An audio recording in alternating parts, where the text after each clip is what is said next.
Hello, citizens of YouTube. This is the Geeky Nerd here, and today we're going to be talking about something a little bit different: the Daniel Fitch EDCOMP shoe.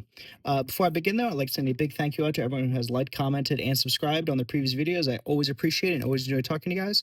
But if you're new here to the channel, welcome. And if you enjoy this video, enjoy this type of content, please consider liking, commenting, and/or subscribing. Whew, with the PR out the way, let's get into it. So, Daniel Fitch Defense is a company I've just recently found, and I geeked out over some of their items. So they do carbon fiber reinforced polymer, aka carbon fiber 3D printed parts, and additive manufacturing. And while I'm not necessarily still in agreement with doing any 3D printing for cans, this is something I find just very interesting. And the price is right on point, right around like 25 ish. At least the time of filming here. So that's what it comes with. And here's the trigger shoe. So you can see again, is that 3D printed piece, but for 25, I mean, for what you're getting, you are getting an objectively better feel of the trigger shoe. And I do have an installation video on the channel for this. It has this little thing on here, and you're probably wondering what the heck this is. They actually drive the pin in partially for you, so that way when you do put your new shoe in, all you do is drive this in, and you're all set, right? Has their little logo there, but very nice. Usually I would say machining, right? But in this case, printing with it. Very minimal layers, very nice build overall, being that carbon fiber reinforced polymer that they like to use over there.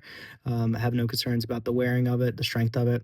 And, people say, oh, well, I don't really trust this. I don't like this.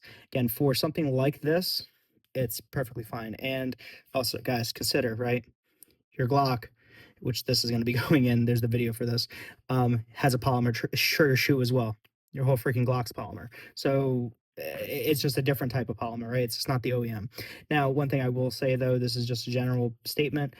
When it comes to your self-defense, your carry gun or whatever, make sure you fully vet anything you're messing with the trigger, right?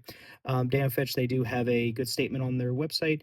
It appears that they do back their products, and from everything I've seen, I would trust this as well.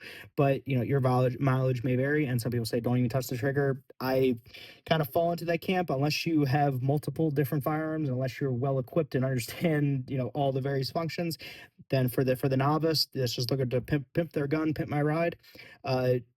I would say don't touch it. But for the rest of us, and if you're watching this video, you're probably one of the rest of us, then I'd say change it up a bit. But yeah, guys, that is the overview of the trigger shoe. Just wanted to give some of these kind of macro shots on it. Just really show that some thought went into it. They have a bunch of different trigger colors. This one's their blue steel. It is not steel though, but very nice. Comes with a spring already installed, and overall, good little trigger shoe. So let me know what you guys think down in the comments. If you guys have heard of Daniel Fitch, if you guys don't touch your triggers, or if you do. But I'd love to hear it. If you found the video helpful and enjoyable, please consider liking, commenting, and or subscribing. I hope everyone's having a wonderful, awesome, fantastic day, and I'll catch you guys next time. See you guys.